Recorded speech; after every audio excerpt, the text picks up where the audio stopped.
ये कहानी एक कंपनी की है जो काफी घाटे में चल रही थी। कंपनी का मालिक इस बात से काफी परेशान था कि उसकी कंपनी की ग्रोथ नहीं हो पा रही थी। एक दिन कंपनी के मालिक ने एक वीडियो मैसेज रिकॉर्ड किया और उसे अपने सभी स्टाफ को भेज दिया। कल रात उस कर्मचारी की मौत हो गई जिसकी वजह से कंपनी की ग्रोथ रुकी हुई थी और शोक मनाने के लिए हम सभी 1 घंटे बाद ऑडिटोरियम में मिलेंगे। ये बात सुन के सभी कर्मचारी थोड़ा दुखी थे और खुश भी थे। दुखी इसलिए थे क्योंकि उनके साथ का कोई अब इस दुनिया में नहीं रहा, लेकिन खुशी इस बात की थी कि अब उस कर्मचारी का पता लग चुका था जिसकी वजह से कंपनी की ग्रोथ नहीं हो पा रही थी। अब हर कर्मचारी यह देखना चाहता था कि वह कौन है। 1 घंटे बाद सभी कर्मचारी ऑडिटोरियम पहुंच गए।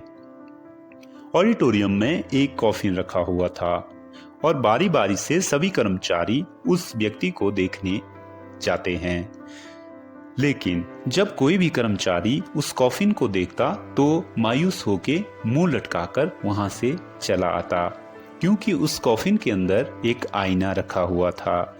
जो कोई भी उसके अंदर देखता उसे अपना चेहरा नजर आता।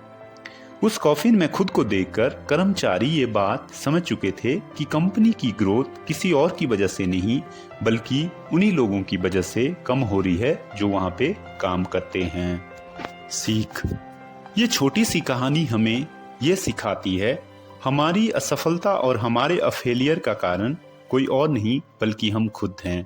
अगर हम अपने आप में 100% नहीं देंगे तो हमारी ग्रोथ कभी नहीं हो सकती।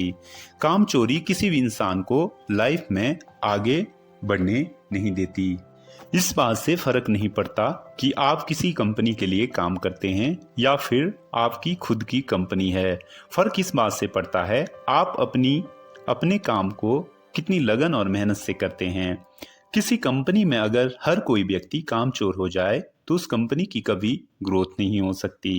ठीक इसी तरह हम खुद के कामों में काम चोरी करेंगे तो लाइफ में ग्रोथ नहीं कर पाएंगे। कई लोग आज भी असफल इसलिए हैं क्योंकि वो अपना काम मन से नहीं करते, मेहनत से नहीं करते और अपने काम में काम चोरी दिखाते हैं। अगर लाइफ में आपको सफल होना है तो अपने काम को खूब ईमानदारी और मेहनत से करिए और अपना 100% दीजिए। याद रखिए, मेहनत का फल एक ना एक दिन जरूर मिलता है। किसी ने बड़े कमाल की बात कही है, एक ही गलती हम सारी उम्र करते रहे, धूल चेहरे पे थी हम आईना साफ करते रहे। तो दोस्तों, हमें अपने जीवन में बहुत मेहनत करनी चाहिए। सफलता एक ना एक दिन आपका कदम जरूर चूमेगी। धन्यवाद।